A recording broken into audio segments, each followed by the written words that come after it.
And this is what we do then on Penn and Teller. We show the top card, an ace of spades. We take the ace of spades, we place it in the deck right there, and then we take another top card, and it doesn't matter which one it is. Let's check it out. It's the three of hearts, and then we're going to change the three of hearts into the ace of spades. What the heck? Well, hey there everybody. My name is OTHMARIUS, and I'm dedicated to helping you with your card magic. Welcome to my channel. Guys, this year was overdue on this channel for a long time, but finally it's going down because you are watching right now the pilot of a tutorial series featuring freaking 4 tutorials on the double lift. That's right, from bloody beginner to pretty advanced. All you need to know. Let me give you an overview on the topic right now, and by doing so, setting the whole thing in motion. Best we do this with a deck of cards, well, that's the box. So let's switch to the magician's point of view, shall we?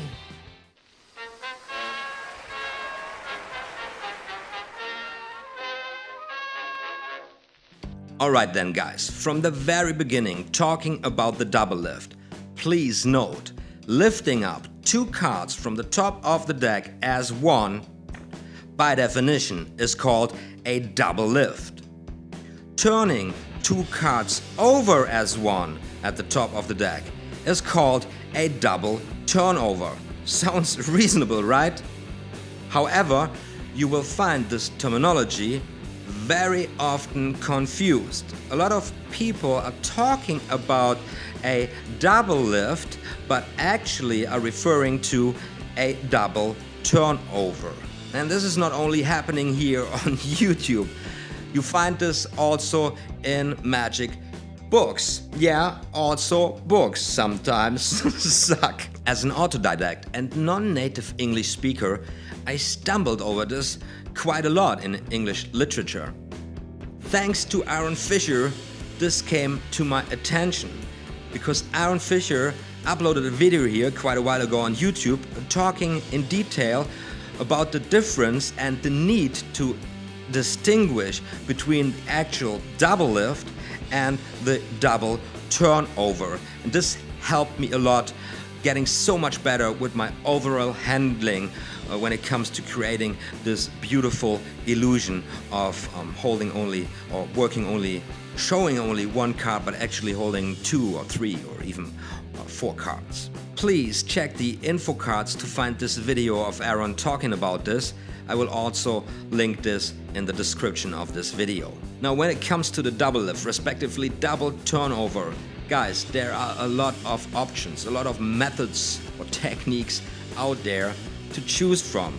Some are only slight variations to the same thing basically, others are completely different approaches to the same thing basically. I just want to show you in this tutorial series all the techniques or methods that I found most practical and useful. And I will structure this stuff in a manner so that your learning process hopefully turns out very satisfying. Now, there are those double lifts, those double turnovers, where we get started by catching a pinky break underneath the top 2 cards at the inner short side of the deck.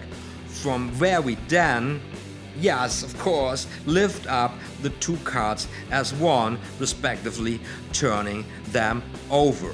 Split up in 2 tutorials, I'm gonna show you guys the 2 most valuable, most practical ways of catching such a pinky break required, and also 2 different methods of turning the double over that, of course. The first tutorial is going to show you this version of catching a pinky break and then turning the cards over by also remaining the pinky break, and this is just the awesome way to get started with the double lift or double turnover for beginners, because you are in control of the cards all the time, so there's no stress for getting caught or flashing while performing. This is just super to get started with it. It's not the most elegant way, however, it's pretty useful, and it's the first step in mastering the double lift. double turnover, you know. Now the second tutorial in this series is going to feature the push-over pinky break, this beauty here.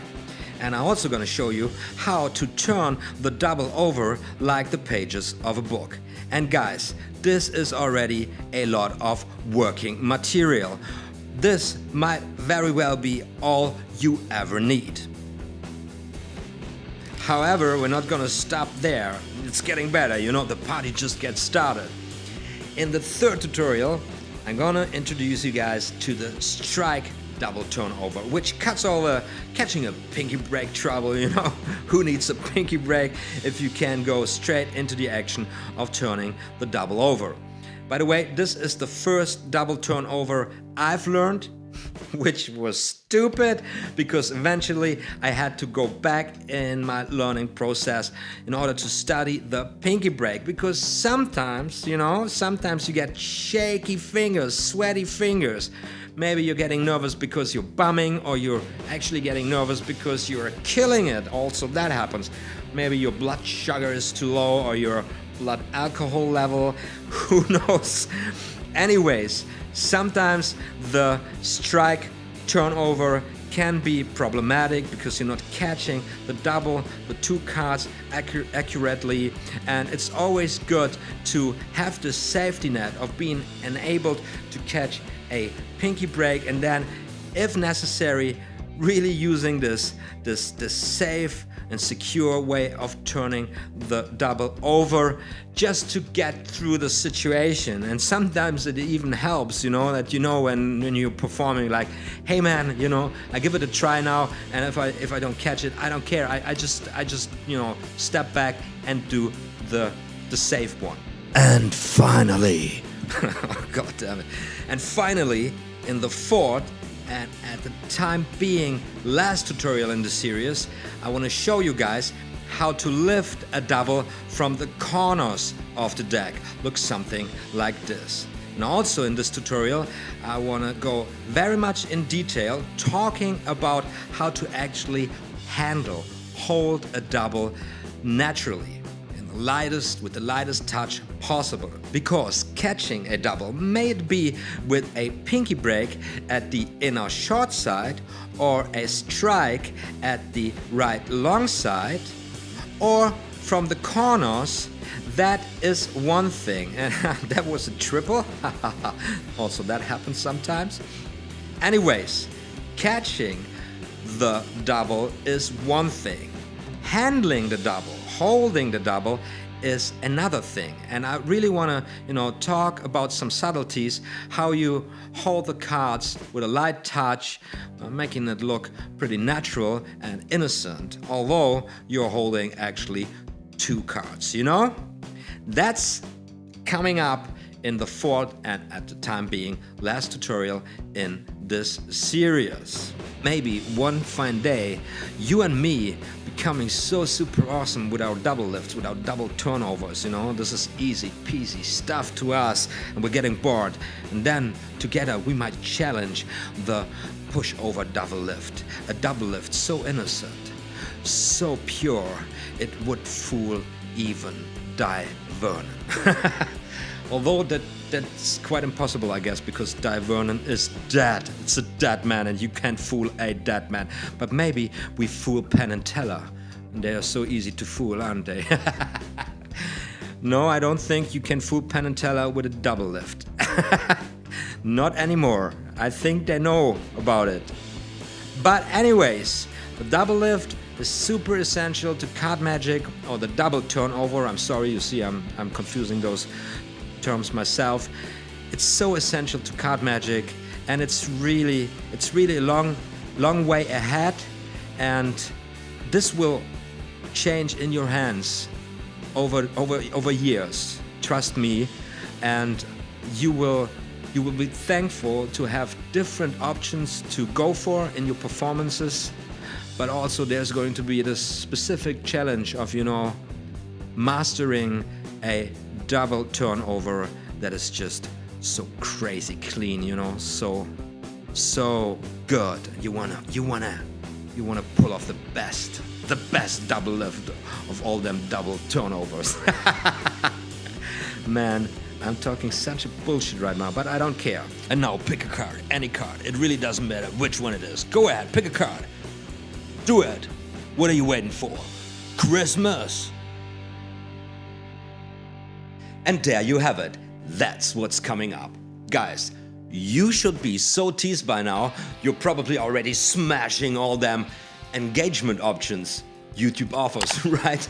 Anyway, if you care to subscribe, make sure to tingle that notification bell, which is the new thing here on YouTube, and I've got to find a better way to deal with that. I have to definitely put this more eloquently. Because just when you found the perfect line to get it out there, they change it anyways. They change it again, and there you go, there you go. No, there you go. No. It's just a matter of time until they have this whole line of emojis under each YouTube video, and then you can express really what you feel about the video you just watched. You know, it's right now it's just like or dislike, or subscribe and notification bell, or just the unsubscribe. And you have tears because the video made you sad. You have a smiley, like we already have this in the comments, right, Bunnyman? It's already you use these emojis like crazy, aren't you? By the way, I just had a blast of a time playing this incredible adventure game, kind of a retro game, but it's brand new and it's so good. It's called Thimbleweed Park, and it took me hours away from my life, but that was not a waste. That was really, really entertaining and super fun. I don't know, anybody of you plays once in a while a little computer game? I don't know, yeah? Or are you just practicing cards like you should? There's just practicing cards in the life of a true card master, okay? I gotta stop right now. So, all you new subscribers, welcome to the show. I'm glad you are joining the party. And all you old subscribers, thanks for coming back frequently or once in a while. Thank you for your support.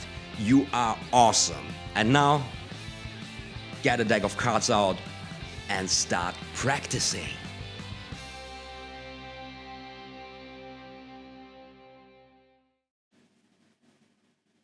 It's not perfect yet. Yeah. I practice.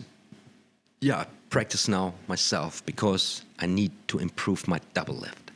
It's not perfect yet. It's not perfect, and it has to be perfect.